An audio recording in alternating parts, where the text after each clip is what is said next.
Bueno, Leandro, ¿podés pedir al Señor que guíe este tiempo, esta reunión, y ya dejamos en manos de Matías? Por favor, Leandro, gracias. Oramos. Amado Dios y Padre, Señor, damos gracias por esta oportunidad que nos regala, Señor, de poder conectarnos a través de la tecnología para poder charlar, Señor, con distintos hermanos de todo el país y poder aprovechar esta clase, Señor, que tenemos por delante. Te pedimos, Señor, que sea de gran bendición para nuestra vida.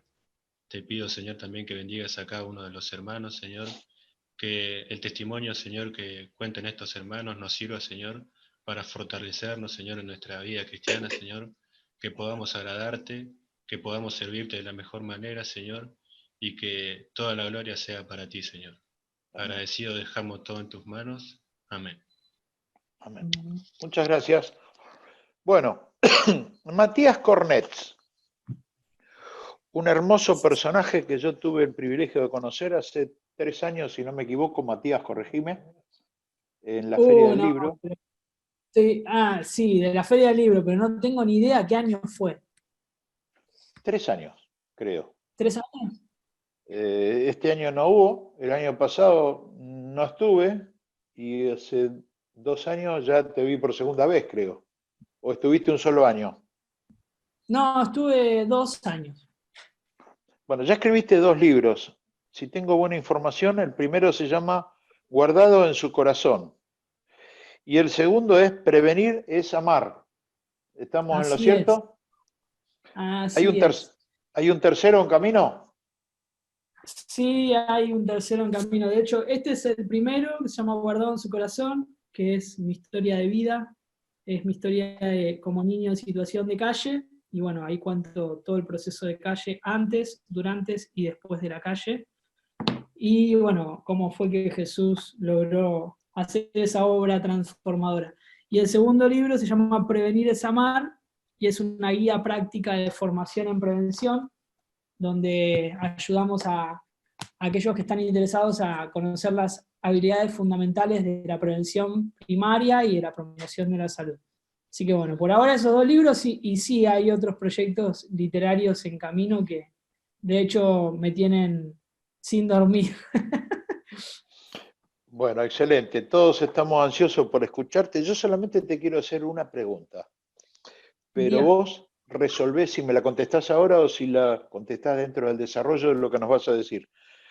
Me gustaría que nos cuentes qué es Misión Sorpresa. Misión Sorpresa es una actividad solidaria con objetivos evangelísticos, con el cual visitamos diferentes instituciones de todo tipo de ámbitos, del ámbito educativo, deportivo, cultural, artístico, religioso, y de contextos de encierro también, como penales o institutos de menores, donde vamos, compartimos una reflexión, a veces un taller, a veces un testimonio, y terminamos regalándoles el libro a todos los participantes de la actividad. Esa es la tarea de Misión Sorpresa. Y bueno, en mi canal de YouTube, que los animo que después puedan ingresar, y si quieren también suscribirse para recibir las notificaciones de los próximos videos, lo que hacemos es subir esas experiencias, es subir ese pequeño momento que a veces lo resumimos en 2-3 minutos de toda una jornada, pero van a poder encontrar varios videos de Misión Sorpresa en YouTube. Perfecto, deja después los datos para todos los participantes de la reunión. Ajá, ahí dejé en el chat mi nombre y apellido, que a veces es difícil de escribir el apellido más que nada, para que puedan buscarlo en el canal de YouTube así, y van a encontrar todos los videos. Y en las redes sociales también figuro como Matías Cornets. Perfecto, bueno, todo tuyo. Bueno, que el Señor bendiga tu testimonio y contanos lo que nos trajiste. Dale. Sí, bueno, yo arranqué con todo esto de las adicciones, medio como, vieron que hoy todo, bueno, hoy parece que es todo un proyecto de vida, y es un proyecto de vida, hoy es un proyecto de vida. Pero a la hora de construir mi proyecto de vida nunca soñé con ser adicto. De hecho, siempre digo que adicto no se nace, sino se hace, ¿no? Es una frase que hasta a lo mejor la han escuchado por algún otro pensador. Pero en mí estaba el sueño en esa etapa del descubrimiento de mis habilidades, de mis talentos, de mis vocaciones, de mis sueños. Yo quería ser un jugador de fútbol. Esa era la realidad. De hecho, te pregunto, Esteban, ¿vos ahí me podés a mí hacer anfitrión también, como para compartir algo de pantalla? Mica, ¿cómo hago eso? Capaz que sí, Mirá que ¿no? yo tecnología cero. Eso lo puede hacer el anfitrión y vos, Esteban, no estás como anfitrión. Capaz que Claro, directamente ya podés, Matías. Fíjate por las dudas si fíjate. no te deja. No. No sé quién es anfitrión, pero Los temas es... técnicos, no, porque el Zoom es prestado por la gente de ACFA, la Asociación Cristiana de Ah, Fútbol Argentino. Pero Tiene los que links entrar a donde están los 3 puntitos que dice más y ahí te dice entrar como anfitrión. Ahí en los 3 puntitos a la derecha abajo. ¿Yo tengo que hacer eso? No, el que quiera aparecer como anfitrión, Matías. Ahí está. ¿Quién dijo eso? mirá, ¿Juan y Flores? bueno, yo no quiero demorarle con esto, gente, pero la verdad No, pero no... por ahí tenés un material valioso que querés compartir con todos. No, obvio, el material lo tengo, pero no encuentro eso que me dice recién el compañero. Eh, Abajo a la derecha, donde están las opciones, sí, abajo a pero la no. derecha. Bueno, no, sinceramente yo no. Si alguien puede entrar como anfitrión, que yo no estaría pudiendo, siendo anfitrión a mí me pueden poner como coanfitrión. Si recién el que me sugirió eso puede entrar como anfitrión, ingrese y me pone a mí como coanfitrión. ¿Se entiende? Pero yo no lo estoy pudiendo ver eso. Bueno, si después se logra, lo aprovechamos. Si no, es solo un recurso. Yo avanzo. No tengo esa posibilidad porque David es el que atiende la parte técnica y no está hoy acá, está trabajando. No David pasa nada, Badía. no pasa nada.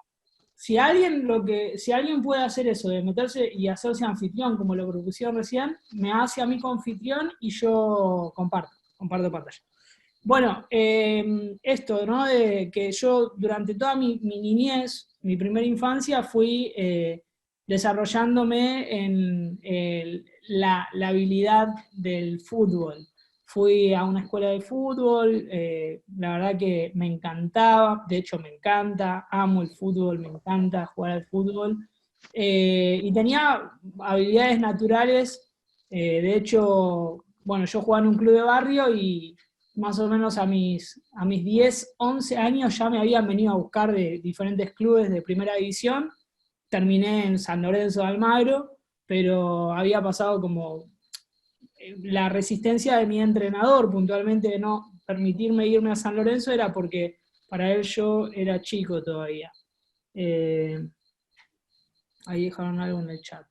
Puedo decir más en lugares de opciones. Bueno, y nada, y yo, como lamentablemente me crié en una familia donde mis papás eran pacientes de salud mental, eran bipolares los dos, no tuve papá y mamá que me acompañaran. Si jugué al fútbol fue porque este entrenador se puso la 10 y me pasaba a buscar todos los días por mi casa y me llevaba al club. De hecho, pasé en el club toda mi infancia, mi niñez, de lunes a lunes prácticamente, y en mi casa nadie se preocupaba ni se preguntaba por qué pasaba tantas horas en el club. Porque realmente mi casa estaba como muchísimo más en riesgo que en un club lleno de gente desconocida. Porque en mi casa, mis papás, al ser pacientes psiquiátricos, 2 por 3 estaban como nada, bastante mal de salud, y si no era que estaban con ataque de pánico, estaban con intento de suicidio, estaban depresivos todo el día. Yo en mi casa, desde muy chiquitito, que junto con mi hermano tuvimos que, nada, ser de adultos, y a veces de enfermero, ¿no? De muy chiquito dándole la medicación a mi papá. Entonces, eso hacía como que el contacto con las drogas, ya sea el cigarrillo que mis papás fumaban desde que yo tengo uso de razón, hasta los fármacos, que era lo que supuestamente los estabilizaba, estuvieron siempre en mi conocimiento. Pero la cosa se desmadró cuando yo cumplí 11 años. Mis papás terminaron internados en clínicas neuropsiquiátricas, y mi papá fue a parar al hospital monovalente Tiburcio Borda, y mi mamá fue a parar a otra clínica neuropsiquiátrica para mujeres. Y bueno, a partir de ese momento mi hermano y yo quedamos al resguardo de una familia sustituta. Pero esta familia vivía a 50 kilómetros de donde yo me crié. O sea, yo me crié en Ramos Mejía, que queda bien pegadito a la capital federal en la ciudad de Buenos Aires, y nos mudaron, nos trasladaron a unas familias que vivían en la zona oeste del Gran Buenos Aires, en el partido de Merlo. Y eso hizo de que yo tuviera que mudarme, cambiarme de colegio, dejar de ir al club a jugar al fútbol, para vivir en un barrio con un contexto sociocultural y económico totalmente distinto del que yo me había criado. Entonces eso generó como un desarraigo muy fuerte, el cual en mi plena etapa de preadolescencia, que ya trae consigo un montón de cambios, se le sumó esto, que en mí impactó realmente en una profunda depresión. O sea, yo ya venía con antecedentes familiares de pacientes psiquiátricos, y en mí todo esto que acabo de contar de manera muy rápida me provocó como un tsunami que me arrastró hasta el consumo de drogas desde muy temprana edad. Me enojé mucho con todo, con la vida, con mis padres. Tenía un resentimiento muy, muy profundo, ¿no? El cual se traducía en violencia, en rebeldía, en mucha angustia, en miedos, en frustración. Bueno, esta familia que sustituyó el rol de mis papás, no supo entender nada. O sea, no lo juzgo, pero vieron que eso también denota las falencias y la precariedad que hay muchas veces en familias sustitutas, que quizás vendrían como a intentar acompañar el proceso de niños y adolescentes con todos sus derechos vulnerados, y pareciera que abriendo las puertas de su casa y ofreciéndose para dar una ayuda que quizás es muy compleja, y al no estar preparados vulneran todavía mucho más los derechos de los niños y de los adolescentes. Bueno, yo terminé en esa casa, al poco tiempo nos mandaron a trabajar porque no había plata. No había plata y tuvimos que con mi hermano salir a trabajar, y bueno, y ahí empezamos a conocer la calle. Y en el transcurso ese que empezamos a vender arriba de los trenes en Merlo, a deambular por las calles de Merlo y a conseguir la plata para poder comer, yo entré como en un plan, como les digo, de mucha rebeldía, de mucho enojo, de mucho resentimiento, y conocí un grupito de pibes que estaban consumiendo drogas, y ahí arranqué a consumir. Pero fíjense en qué loco, porque yo venía de jugar en las inferiores de San Lorenzo. Me acuerdo que tenía 11 años y jugamos bueno, yo jugué contra varios clubes de primera división, pero, por ejemplo, River, cuando me había visto jugar, querían que me vaya para River. Y me acuerdo, conversaciones que han tenido delante mío, que han ido a encarar a mi entrenador. Bueno, lo mismo me pasó con varios clubes, por ahí más chicos. Pero, o sea, eso denotaba que yo tenía condiciones para jugar al fútbol. Pero bueno, no tenía lo otro. Después Racing me ofreció la pensión, ya ahí tenía 12 años, y ahí yo no acepté el ir a la pensión. Entonces, porque yo ya estaba en otro plan, estaba totalmente enojado, muy, muy enojado con la vida, con todo lo que me había tocado vivir, y en ese poquito tiempo donde perdí todo, donde terminé viviendo, y no es por nada, pero terminé viviendo en un asentamiento cuando yo venía de vivir en un barrio que te recontra residencial. Yo vivía en Ramos Mejía y, no, o sea, cuando me tuve que ir a vivir obligadamente a Merlo, ahí conocí recién, porque es muy fuerte el cambio, lo que eran las calles de tierra, que la gente se trasladara a veces en carro y a caballo, o sea, todo eso no era lo que yo había visto, yo no me había criado así. Entonces todo eso me choqueó mucho. Bueno, y ahí es donde empecé a los 12 años junto con mi hermano a andar mucho en la calle, y yo conocí la droga. Y acepté. Empecé a probar, a consumir droga, empecé consumiendo cigarrillo, alcohol, marihuana. Después, bueno, probé las pastillas que mis papás tomaron siempre, las tomaba yo ahora en la calle, la cocaína. Y bueno, arranqué el propio grupo de chicos y chicos más grandes, algunos ya se dedicaban a robar, y yo me la pasaba todo el día en la calle tratando de vender 10 mantecoles para ganar 5 pesos, y estos terminaban robando para ese momento 150, 200 pesos en un momento, o más, y eso era mucha plata. Entonces dejé de trabajar y empecé a robar, y ahí, bueno, empecé como un proceso de consumo y de delito que terminó a mis 17 años, eh, totalmente comprometido, muy, muy, muy comprometido con el delito y con el consumo, y totalmente frustrado, totalmente frustrado. Frustrado porque yo quería ser un jugador de fútbol, pero bueno, el contexto más las decisiones que yo tomé me llevaron para lo opuesto. Y frustrado porque también había visto a pibes llegar a primera división re chicos y que habían jugado conmigo, y era como, yo me comparaba, porque era imposible no compararme, en la cancha, y yo decía, este pibe llegó por disciplina, no llegó por talento. Llegó por disciplina y porque se le habrán acomodado algunas piezas, porque yo podía ver la diferencia futbolística que había. Después, de hecho, tengo algunos compañeros, amigos o de gente que conocí en la vida que están jugando y que yo los veo y me pongo re contento ahora.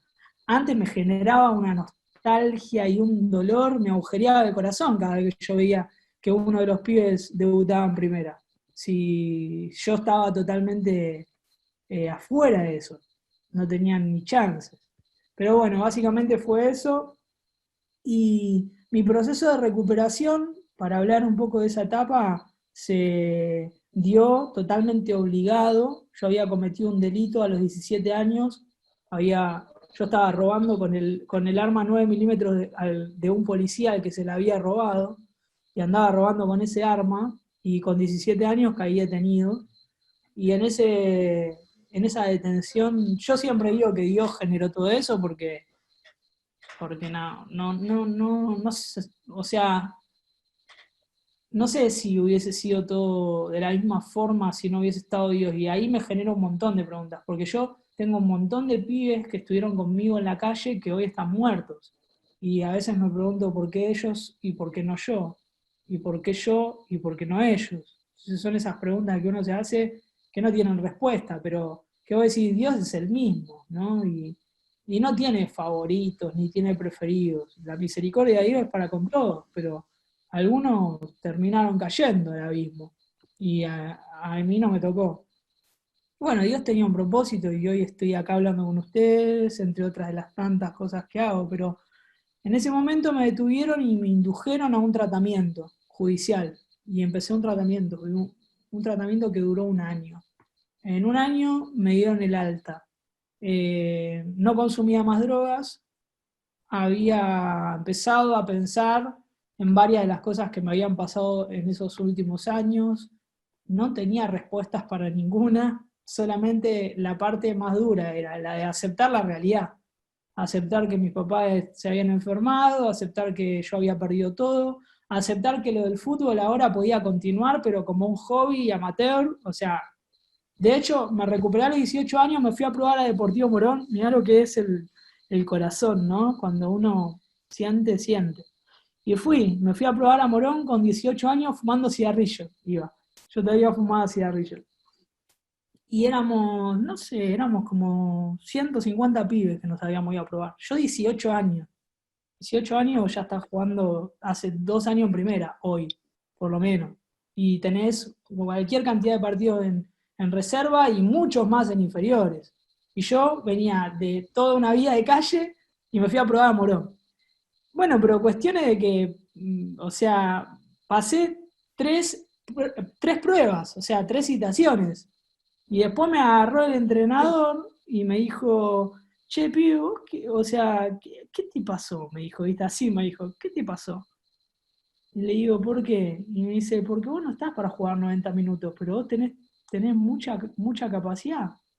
Y ahí le dije, no, y me dijo, me dijo honestamente, me dijo, mirá, es una lástima, porque de verdad tenés muchas condiciones, pero para poder llegar vos a avanzar vas a tener que hacer mucho recorrido de entrenamiento por tu cuenta, porque nosotros no te podemos ayudar en eso. Así que me mandaron a un club de jugadores libres para poder entrenarme en eso, físicamente, porque yo, claro, si había pasado 6 años de mi vida consumiendo droga y tirado en un pasillo de una villa, drogándome y robando, todo el tiempo, era lo único que hacía. No. Y ahí nada, ahí para lo que me sirvió eso fue para dejar el cigarrillo. Porque tipo, y esto para mí es valioso, porque me fui a ese lugar recaliente con el tabaco, porque dije, este tabaco no, o sea, no me deja correr y no me da nada, o sea, no me da nada. Porque por lo menos la marihuana me hacía vivir como un momento medio anestésico y lo disfrutaba, pero por el cigarrillo nada, ¿viste? Entonces era como, nada, de ese momento dejé de fumar cigarrillo, o sea, me propuse dejar de fumar. Pero bueno, no se dio lo del fútbol, seguí con la vida, continué con mis estudios secundarios que había abandonado, terminé el secundario, me propuse arrancar el profesorado de educación física, fui a rendirle el examen al Enrique Romero Bretz, de ahí del ISEF 1, y el examen, nunca estudié para el examen teórico, nunca, jamás. Tuve el manual ahí durmiendo en la mesita de luz y fui a rendir y toda la parte práctica lo aprobaba con los puntajes más altos, todo lo que tiene que ver con la parte aeróbica y física, pero en el examen teórico me fue re mal y no entré. Y después me pregunto, o sea, ahí se me generó como una crisis porque dije, ¿cómo? O sea, si me gusta tanto, ¿por qué no estudié? Si yo en el colegio o sea, el secundario lo había aprobado bien, o sea, terminé, siempre lo cuento porque me parece gracioso, pero el primer año del polimodal me copié a más no poder y pasé todo el primer año copiándome, porque a mi cerebro no le entraban fichas, o sea, yo quería estudiar, leía texto, no me quedaba nada. Me volví un especialista en copiarme, El primer año me copié todo. El segundo año me sentía tan mal que decidí no copiarme más, bajé mucho las notas, pero pude aprobar todas las materias y pasar a tercer año sin copiar. Y en tercer año me propuse estudiar, también trabajaba, no tuve las mejores notas, pero logré llegar a fin de año sin previas y con todas las materias aprobadas, por lo tanto, me dio el promedio para ser escolta de la bonaerense. Para mí eso fue como, wow, o sea, re puedo un montón de cosas. Y me la creí un poco más, ¿viste? Y me reanimó, me alentó. Y después, bueno, fui por lo del profesorado y me di cuenta de que en realidad lo que yo estaba en esa elección de carrera, estaba queriendo subsanar mi sueño frustrado. Y era como, bueno, de última voy a estar cerca del deporte siendo profesor de educación física. O, no sé, haré una carrera de entrenador, de árbitro, qué sé yo, no sé, la cancha la voy a pisar de alguna manera. Pero no era mi sueño, o sea, era como un sueño pariente de mi sueño, ¿viste? Era como un pariente lejano. Yo quería jugar al fútbol, ese era mi sueño. Lo otro era como un consuelo. Y dije, no, consuelo ni a palo. Y a partir de ahí dije, y bueno, y pero ahora, o sea, ¿cómo sigo? ¿Cuál es eso que le va a dar sentido a mi vida y que me va a llenar de deseo, ¿no? La expectativa de vida, el sentido de la vida. Y bueno, y ahí arranqué un proceso de preguntas bastante interesantes, filosóficas, del sentido de la vida. Y ahí es donde empecé a hacerme preguntas tan profundas que me choqué frente con Jesús. Ahí me choqué de frente con Jesús porque encontré que Jesús era la vida, ¿no? Y que Jesús le había dado sentido a la vida. Y que muchas veces hoy a la vida le encontramos sentido por lo que hacemos. Pero podemos hacer un montón de cosas, pero si no tenemos a Jesús, no hay vida. O sea, era como, es un tema muy interesante el de la vida, ¿no? Y ahí me di cuenta de que yo no era por lo que hacía, sino por lo que alguien había hecho por mí. Entonces dije, mi vida puede a partir de ese paradigma tener mucho sentido al yo saber quién soy y hacer cosas para darle sentido a la vida de otros. Y fue como, interesante. O sea, el enigma es más difícil, ¿no? Todavía más complejo, pero como hablándolo, definiéndolo de una manera más superficial, yo le encontré sentido a la vida a partir de encontrarme con Jesús y que Jesús me mostrara lo que Él había hecho por mí. Y a su vez me dijo, esto que yo hice por vos, salvando las distancias, es lo que vos también podés hacer por un montón de pibes que quizás están parados en la misma baldosa que estuviste parado vos alguna vez, ante decisiones que tienen que tomar y que están por tomar la misma decisión que tomaste vos.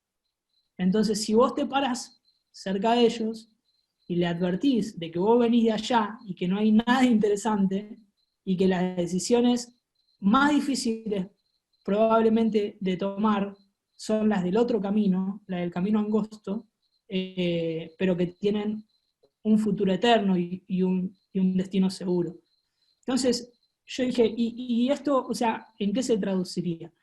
Y Jesús me mostró por revelación, se me reveló a mí, la visión de poder ver a muchos adolescentes, preadolescentes y jóvenes pudiendo alcanzar sus sueños, pudiendo alcanzar sus proyectos, pudiendo construir proyectos de vida, a partir del poder ayudarlos a desarrollar y fortalecer un montón de áreas que están totalmente vulneradas hoy. Y a partir de ahí, de que Jesús me dijo, haciendo todo esto que quizás se traduce a un montón de acciones que hoy desarrollamos desde la institución que dirijo y fundé, que se llama Prevenir es Amar, a partir de un montón de acciones que logran como objetivo poder acompañar a los preadolescentes, adolescentes y jóvenes a construir sus proyectos de vida y poder encontrarle el sentido, muchos pibes iban a dejar de ser un Mati más. Iban a poder lograr ser lo que ellos realmente deseaban y anhelaban, aún sin saber qué era. Acompañándolos en esos procesos de descubrimiento de sí mismo, de construcción de proyecto de vida, del poder ensayarse y lograr alcanzar los objetivos y finalmente dejar atrás todo lo que hoy les puede llegar a ofrecer como alternativa a la vida cuando lo que más deseas se ve imposibilitado, como me pasó a mí. Entonces, desde ahí en adelante es que empecé a trabajar sobre mi formación, pasé por un proceso de formación bastante largo, de hecho sigo en formación, yo creo que sigo en tratamiento también, para mí, creo que el tratamiento sigue porque no tanto en relación al consumo de drogas, pero sí en cuanto a mi autoconcepción, sí ante muchas veces la manera de valorarme, bueno, para mí yo sigo siendo tratado por Dios, ¿no? En un montón de aspectos, por eso digo lo del tratamiento.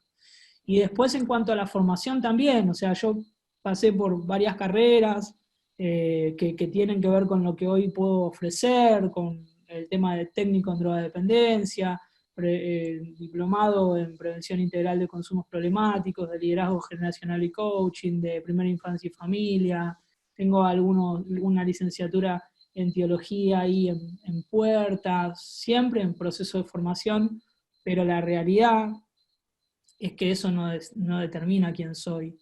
Podría no tener nada de eso y seguir siendo, porque Jesús le dio sentido a mi vida. No le da el sentido ni que fui drogadicto ni que hoy soy especialista. Lo que le da sentido a mi vida es que Jesús me mostró de que podía volver a empezar y nacer de nuevo, y hoy camino a eso, ¿no? Camino y vivo eso, de que sé que todo lo que yo hoy tengo para ofrecer va mucho más allá de la técnica o de la práctica, tiene que ver con algo eterno. Y bueno, y ahí estamos, trabajando muy fuerte con este proyecto que se llama Prevenir es Amar. Estamos capacitando agentes en prevención en una diplomatura en prevención integral que ofrecemos de manera online. Y nuestra tarea hoy es formar agentes en prevención y armar equipos para intervenir en los diferentes ámbitos de la comunidad, y que los agentes en prevención operen en sus propias comunidades de manera articulada, y entramos a, como les decía, a todos los ámbitos e instituciones, público como privado, dentro del país y fuera del país, a ofrecer proyectos de prevención, algunos de menos plazo que otros, pero en ese estamos. Y bueno, estamos muy comprometidos con la tarea de prevenir y promover la salud de las nuevas generaciones. Hoy nos encontramos hablando un poquitito de mi testimonio, pero también podríamos estar señalando algunos aspectos más de herramientas técnicas para poder prevenir de manera práctica y concreta esta problemática que tiene que ver con las adicciones, como todas las que hoy nos encontramos lamentablemente en el diario vivir, ¿no? Como el suicidio, el bullying, el sexting, el grooming, los abusos, las adicciones, los consumos problemáticos y los trastornos de alimentación, de la imagen, tantas cosas que hoy están afectando la salud de las nuevas generaciones. Bueno, ese no es nuestro objetivo, pero sí lo tenemos presente. Nuestro objetivo es promover la salud y los proyectos de vida de las nuevas generaciones. Así que bueno, no digo que Dios haya planeado que yo pasara por ahí, porque lejos estoy de pensar en un Dios de ese tipo, sino más bien Dios quiso siempre lo mejor para mí, pero yo tomé, bueno, el contexto y la realidad que les planteé fue muy compleja, yo tomé decisiones equivocadas también, pero en la multiforme sabiduría de Dios y en la gracia de Él y en la capacidad de transformar lo vil y menospreciado del mundo en un trofeo de su gloria, es lo que Él hizo. O sea, utilizó mi vida desafortunada para hoy, luego de pasarlo por sus manos, transformarlo en un lo que quieras, ponerle como adjetivo, adjetiva vos, quién puedo llegar a ser hoy yo, después de lo que te dije, pero si yo puedo decir una palabra que me defina, es un instrumento en sus manos para poder bendecir la vida de otros. Y eso lo puede hacer Dios nada más, no hay nadie más que lo pueda hacer. Dios tiene esa capacidad. Y hoy me encuentro consolando a otros. Por eso Dios es un Dios de toda consolación, porque utiliza nuestras heridas para sanarlas, cicatrizarlas, pararnos a nosotros sobre esas cicatrices para hablar del poder que tiene Dios para transformar cualquier realidad. Y bueno, eso es lo que me encuentro haciendo. Hasta ahí mi testimonio. Matías, Sí. Diga usted. Tremendo testimonio, impactante, cómo Dios puede transformar una vida, ¿no? Que a lo mejor para la sociedad es una vida de descarte, y sin embargo para Él es una vida valiosa, y en eso te ha transformado. Los chicos que te están escuchando y las chicas tienen muchas expectativas en cuanto a tus sugerencias principales. Nos quedan un poco más de 15 minutos, pero si vos nos podés dar un pantallazo de qué sugerencia les darías a ellos en caso de encontrarse con un chico adicto en el medio de la actividad deportiva. Bueno, dale. Yo lo primero que creo, a ver si ustedes coinciden conmigo, que las actividades deportivas, llámense en juegos, son escenarios para poder ver a las personas tal cual son, ¿no? Por no decir desnudas. Como que a través del juego ve a la persona tal cual es. O sea, si es competitivo, si es solidario, si es calentón, si se ríe de todo, o sea, si es vago, si se esfuerza, si... Todo, ahí vos ves todo, como que se desnuda un poco uno en una actividad deportiva. Con esa plataforma que nos proporciona el deporte y las actividades lúdicas, creo que nosotros tenemos que desarrollar mucho la capacidad de observación. Para mí la observación es fundamental porque en la medida que nosotros podamos ser buenos observadores, vamos a obtener datos que nos van a permitir después articular una pregunta inteligente. Nunca recomendaría que se queden con lo que emerge superficialmente, por eso lo de la observación. Porque si vos ves a alguien que quizás pegó una trompada, o dijo un insulto, o se tiró del pelo, o cualquier sea la conducta, en sí la conducta lo que está haciendo es visibilizar un sentimiento o una realidad todavía aún mucho más compleja. Para mí es muy importante la observación y identificar a partir de las conductas, de las reacciones, de las emociones que se expresan, lo que puede haber detrás. Inclusive hasta diría yo, si nos encontramos con alguien que en rumor de pasillo nos llega el dato de que consumió marihuana a la salida del entrenamiento, o que se fue a tomar cerveza, o que se agarró a trompadas. Para mí eso son las causas. Son los problemas que emergen. ¿Sí? Son los problemas que emergen, lo que se manifiesta en la superficie. Pero no son las causas, no es el origen. El origen es lo que a nosotros nos tiene que presentar un desafío. O sea, si nosotros estamos todo el tiempo marcando las conductas y exigiendo que haya una modificación de conductas sin poder darnos a la tarea de descubrir qué hay detrás de esa conducta, probablemente lo único que estemos haciendo es modificar comportamientos y hábitos. Pero cuando nosotros podamos lograr atravesar los comportamientos y hábitos por medio de encuentros, y ahí sí voy a la parte más práctica terapéutica, a encuentros donde podamos generar la confianza suficiente para que la otra persona nos exprese lo que hay detrás de ese consumo, o sea, qué es lo que lo está consumiendo, o lo que hay detrás de esa conducta, ¿sí? Porque podemos hablar de consumo de sustancias, pero también podemos hablar de conductas compulsivas, como alguien que, no sé, que, digo, por señalar una, ¿no? La violencia física. A veces se transforma en una conducta compulsiva. Alguien que no puede controlarlo, que ante una situación que le parece injusta o contraria a lo que desea, reacciona físicamente. Y eso es una conducta compulsiva. Pero también podría señalar como una conducta compulsiva que pone en riesgo la competencia, que pone en riesgo el proyecto de vida, que lo deja fuera institucionalmente o lo deja fuera de la convivencia de ese propio espacio. También podríamos señalar, por ejemplo, la masturbación como una conducta compulsiva, ¿sí? Por señalar algo. Y en consumo de sustancias, pongámosle el nombre que quieran, a la droga que quieran, pero lo mismo, o sea, detrás de todo comportamiento, detrás de todo consumo, hay algo que está generando esto. Y eso que yo digo, algo que está generando, se puede traducir a miles de causas. Por eso creo que tenemos que darnos a la tarea de observar y de generar espacios de confianza donde podamos hacer preguntas inteligentes en función a lo que observamos. Porque el problema de las adicciones o de los consumos problemáticos deviene de múltiples causas. O sea, vos podés tener 100 personas enfrente que consuman sustancias, y si vos querés ir a las causas, te vas a encontrar con 100 casos distintos, con 100 situaciones distintas, con 100 experiencias distintas. Y me parece que no se puede estandarizar o sistematizar o decir, bueno, esto pasa porque, no sé, porque los padres no se ocuparon. Porque te podés encontrar con un caso que los padres fueron los mejores padres parados sobre la tierra y el pibe o la piba igual decidió por el consumo.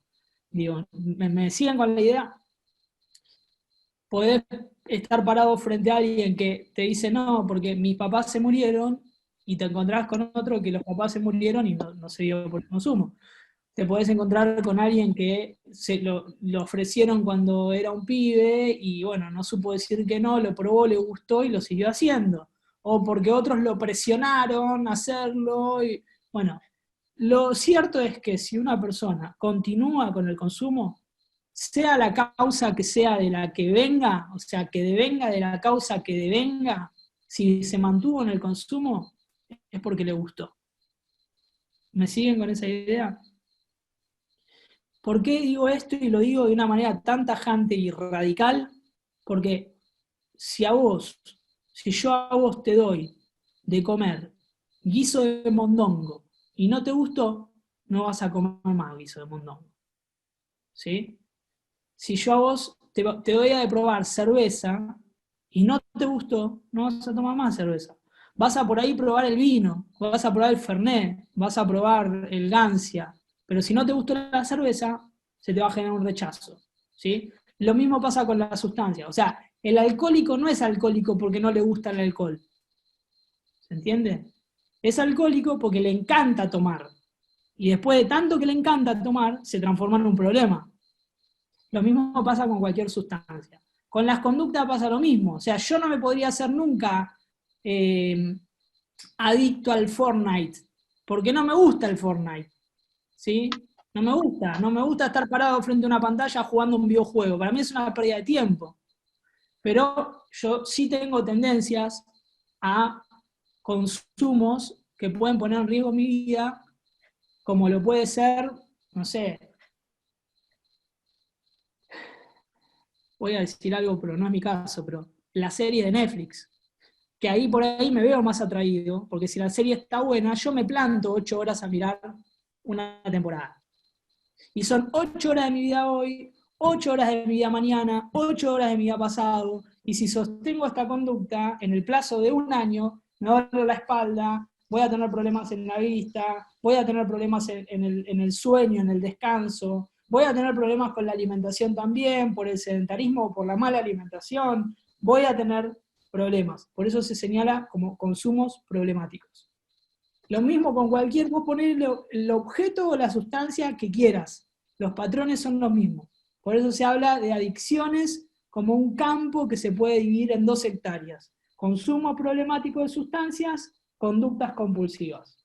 Dentro de los consumos problemáticos de sustancias tenés 3 grupos de familia de droga, que son los alucinógenos, los estimulantes y los depresores.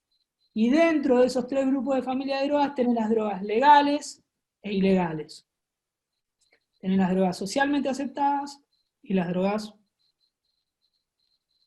demonizadas, o como lo quieras llamar. Por otro lado, tenés el tema de las conductas compulsivas. Dentro de las conductas compulsivas entra todo lo que es sin mediar sustancia, o sea, no hay sustancia de por medio, pero ahí entra la tecnología, los videojuegos, la alimentación, el deporte, porque también se puede volver una conducta compulsiva. No sé si sabían esto, pero las personas que van al gimnasio y que están obsesionadas con su cuerpo, o los que entran como en ese sistema de recuperación de peso, que después ya se vuelve una obsesión, y que están todo el tiempo haciendo aeróbic para poder lograr bajar de peso cuando ya están por debajo de su peso. Bueno, son todas... son sistemas que se generan en el propio organismo por la información que recibe el sistema nervioso central. Y el sistema nervioso central es el que da las órdenes a partir de ese sistema de recompensa. O sea, aquello que hice que me gustó, si me gustó, es porque me produjo placer. Si me produjo placer, es porque en ese momento de placer, liberé dopamina, que es ese químico que genera nuestro cerebro cuando nosotros recibimos un estímulo y un placer por algo que hacemos. Y eso se puede volver un problema si no tenemos la capacidad de autocontrol. Y el autocontrol a veces lo podemos ejercer solos y a veces necesitamos a alguien que también nos los marque. Pero cuando alguien nos viene a marcar algo, ustedes en su rol de educando, como profesores o como referentes afectivos en el área del deporte, yo lo que les recomiendo es nunca vayan por la negativa. O sea, cuando van a marcarle a alguien algo, vayan por la positiva. En el sentido de, si vos estás queriendo ganarte ese puesto, tenés que cuidar tu salud. Si vos estás queriendo hacer de esto un proyecto de vida, tenés que cuidar tu salud. ¿No? Porque la droga te va a dejar afuera, entonces tenés que dejar de drogarte. O no, porque esta actitud te va a dejar afuera, no por la negativa, sino ir por la positiva. Y después, tratar también de poder llegar al origen, a lo que hay de fondo, a las causas, no quedarnos parados sobre lo que vemos superficialmente. ¿Por qué? Porque no vamos a quedar con la trompada, porque no vamos a quedar con el facito, porque no vamos a quedar con la botella de alcohol, porque no vamos a quedar con el que no rindió porque ayer se acostó con tremina. No es eso. Siempre hay de fondo una causa.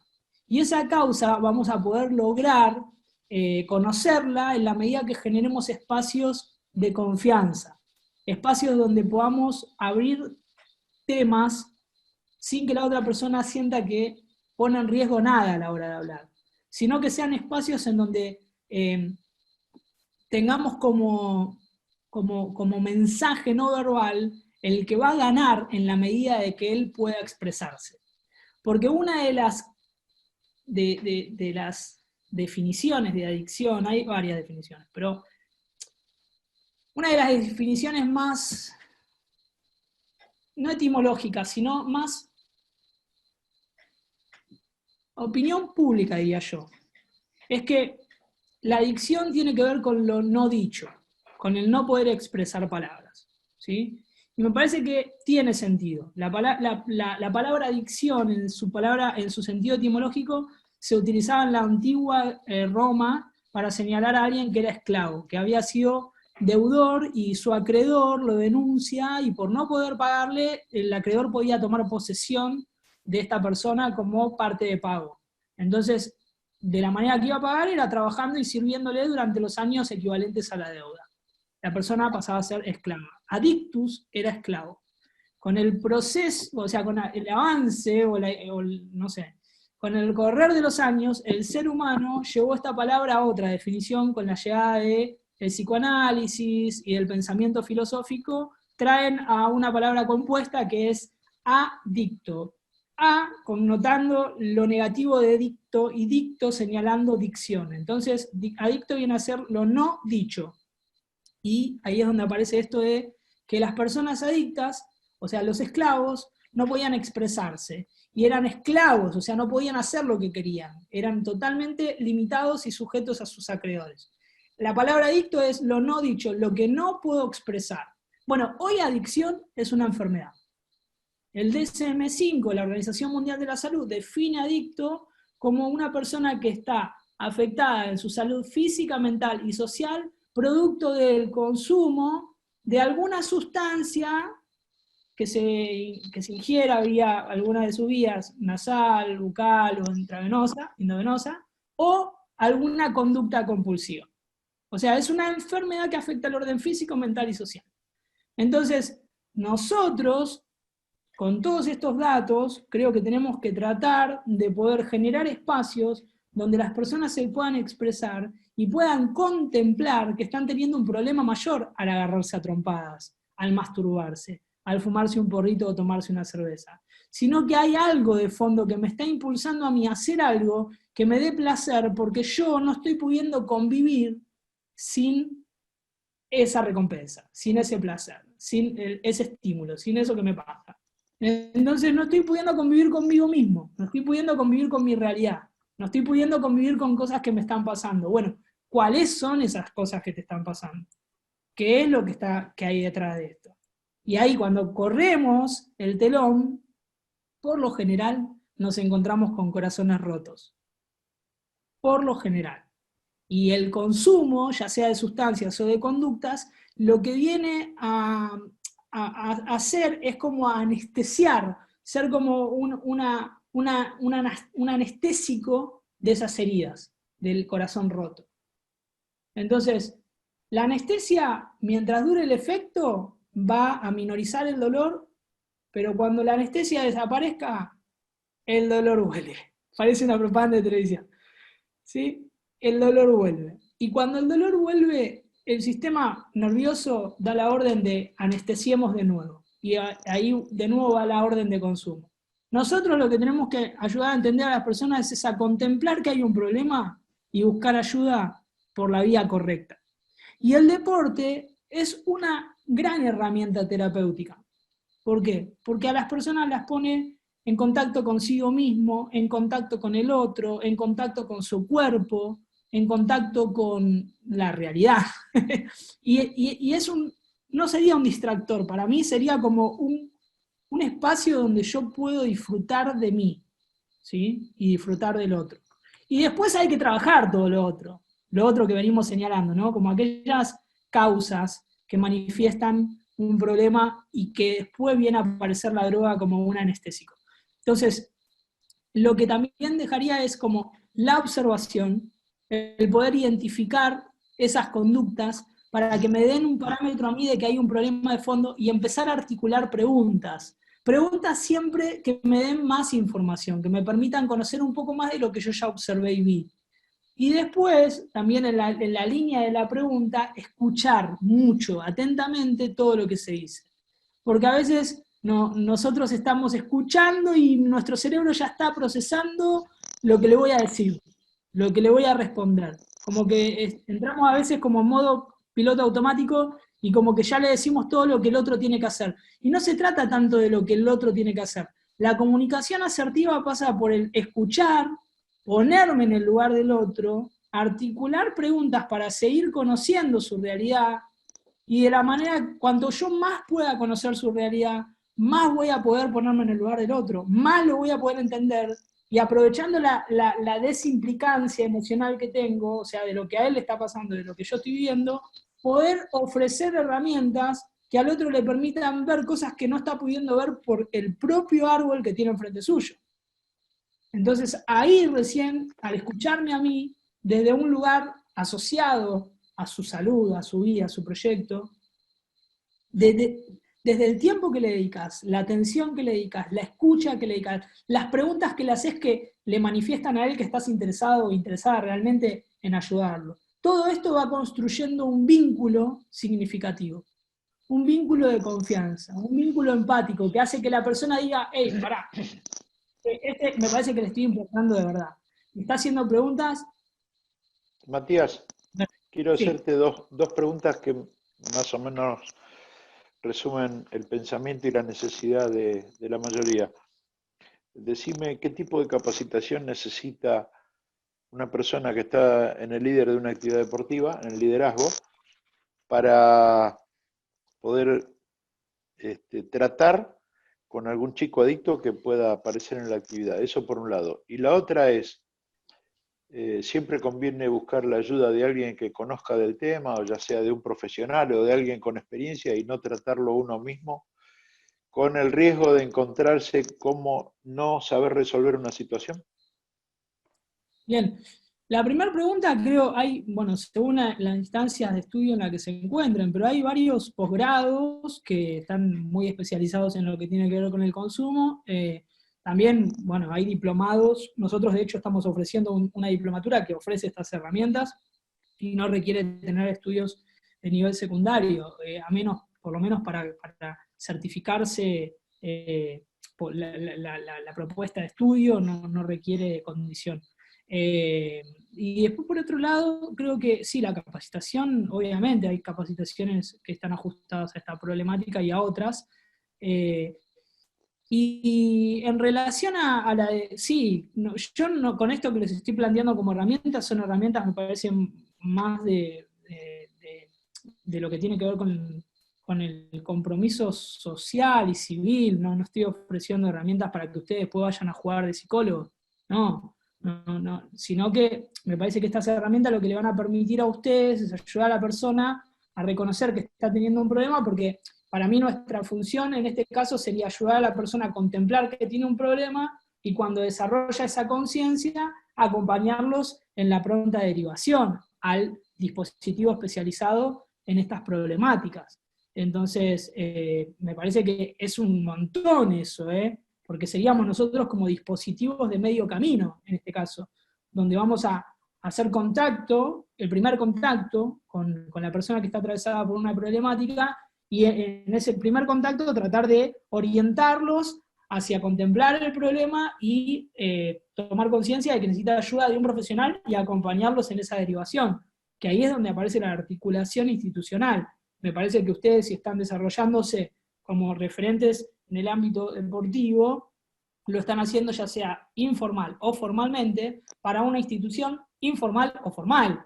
Lo están haciendo o para una iglesia, o para un colegio, o para un club, pero ustedes son una institución ya.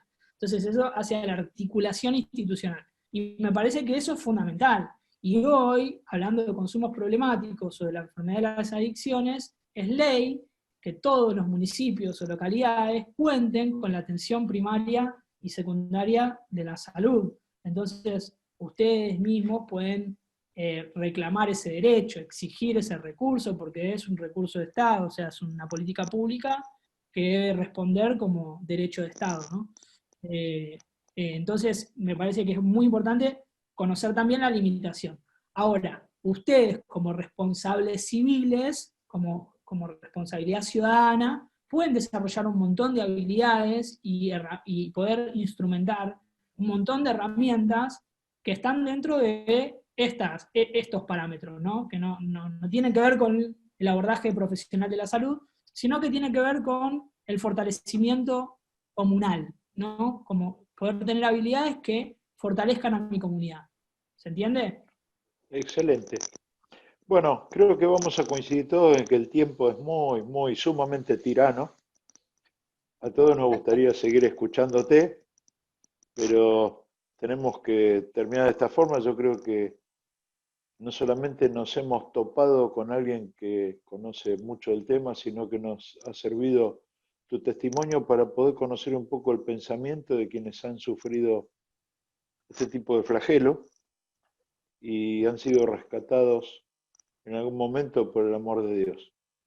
Qué bueno. Agradecemos tu visita, deseamos que el Señor bendiga el ministerio que llevas a cabo. Le voy a pedir al profesor Lucas Lucero si puede terminar agradeciendo a Dios por este tiempo maravilloso que hemos pasado hoy escuchando a Matías y especialmente Lucas, que en nombre de todos encomiendes a Matías en su ministerio y todo lo que desarrolla para que el Señor lo esté guiando y utilizando para poder transformar muchas vidas. Bien, y cualquier cosa que necesiten, antes de que Lucas ore y nos despidamos, sepan que estamos para responder y nos pueden encontrar a través de las redes sociales como Matías Cornets o como Prevenir Samar, y desde ese lugar vamos a seguir en contacto. Así que gracias por el espacio. Al contrario, gracias a vos de corazón por todo lo que nos trajiste, que el Señor puso en tu corazón. Lucas. Oramos. Padre nuestro, queremos darte las muchas gracias, Señor, por esta reunión hermosa que hemos podido tener hoy, Señor. Y qué hermoso que es poder vernos, que es poder reunirnos primero en tu nombre, pero también para poder aprender más, Señor. ¿Por qué? Porque el objetivo es poder llegar a muchas almas a través del deporte, a través de las diferentes actividades. Y hoy quiero agradecerte por la vida de Matías. Gracias, Señor, porque él pudo contarnos su testimonio, su duro testimonio, cosas seguramente difíciles que ha pasado, pero tú eres un Padre de amor, eres un Padre de misericordia, que lo rescataste, lo buscaste, como un día hiciste con cada uno de nosotros. Señor, gracias porque hoy Él puede ser un instrumento de vida, puede ser un instrumento para poder llegar a tantas almas, Señor, que tú guardes a su vida, que tú guardes su corazón, guarda, Señor, también cada una de las cosas que hace con la cantidad de gente que seguramente puede hablar y que también puede enseñar, Señor. Por eso, guíalo, sigue fortaleciéndolo primeramente en tu palabra, pero también, Señor, síguelo fortaleciendo para que pueda ayudar a tantas personas. Sabemos que hoy, cuando hablamos de adicción, hablamos de tantas cosas diferentes y que nada es bueno. Entonces, Señor, tú que eres grande, te pido que lo fortalezcas a él, te pido que fortalezcas al grupo, Señor, y a esta Fundación Prevenir es Amar, guárdala, Señor, también pedimos que tú lo guíes para que pueda seguir escribiendo y que a través de sus libros también pueda llegar a mucha cantidad de gente. Gracias, Señor, te damos hoy por su vida, gracias te damos también por la vida de Esteban y por cada una de las familias representadas aquí esta noche. Somos muy agradecidos de poder oír estos testimonios, de poder aprender más, pero también, amado Padre, sabemos que tú eres el que guía nuestras vidas. Por eso pedimos que tú nos sigas guardando hasta volver a encontrarnos el día miércoles. Te damos las muchas gracias y oramos en el nombre del Señor Jesús. Amén. Amén. Muchas gracias, Lucas. Bueno, quiero invitar a todos, continuando con esto que llamamos la Semana de las Adicciones, a la clase del próximo miércoles 30, donde vamos a tener el gusto de poder escuchar a Miguel Cabrera, que es vicedirector, ¿dije bien, Miguel? ¿O subdirector? ¿Cómo es? Habilita el micrófono porque no te oímos. Ahí, sí, como sea. No hay títulos. Bárbaro. Va a ser un gusto escucharlo a Miguel con otros testimonios de algunos muchachos que él nos va a traer. El tema va a ser las drogas, un enemigo real. Hoy hemos aprendido muchas cosas y seguramente miércoles otras tantas.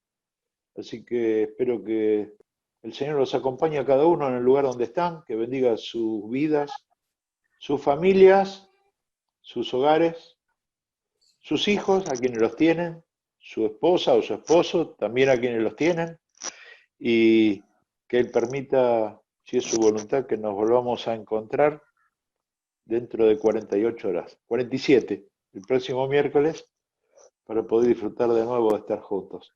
Gracias a cada uno por su presencia, gracias porque eso también es un aporte importante para que podamos tratar estas cosas, y espero que todo lo que hoy escuchamos y nos regaló el Señor a través de Matías sea de bendición para la vida de cada uno. Que Dios les bendiga, nos estamos viendo el miércoles si Dios permite. Muchas gracias a todos por estar, un abrazo gigante y a cuidarse que el bicho todavía anda suelto por ahí, así que no vaya a ser cosa que hasta ahora venimos bien, pero hay muchos casos. Hay muchos casos y tenemos que seguir cuidándonos porque esta historia todavía no se ha terminado de escribir. Que el Señor los cuide y los bendiga a todos. Matías, un abrazo virtual gigante que espero tener ocasión de poder dártelo personalmente pronto. Que Dios bendiga mucho tu vida y gracias por la excelente disposición y por todo lo que hoy nos trajiste. Un abrazo, querido. Hasta luego. Nos vemos. Chau. Hasta luego. Chao, buenas tardes. Chao, buenas noches. Chao, buenas noches. Quedones. Chau, hermanos. Que Dios los bendiga. Igualmente. Igualmente para vos, Lucas.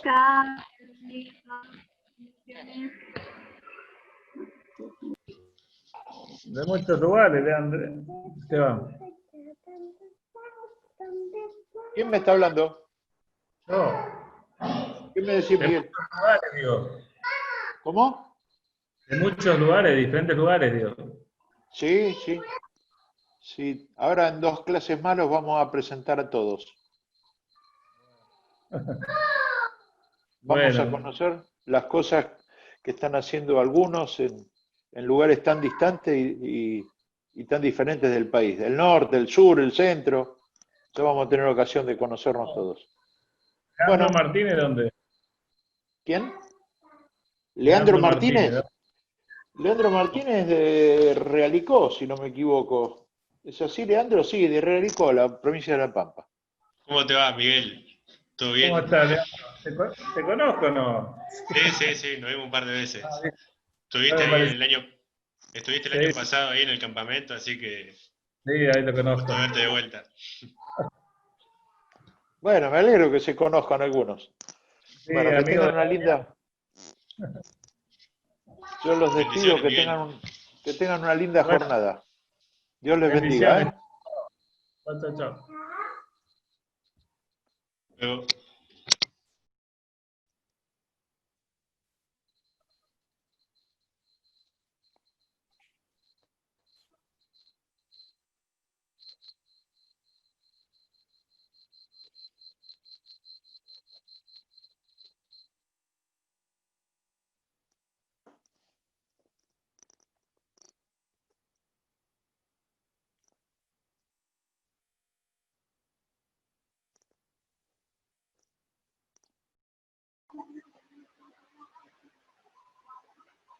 Hasta la próxima clase.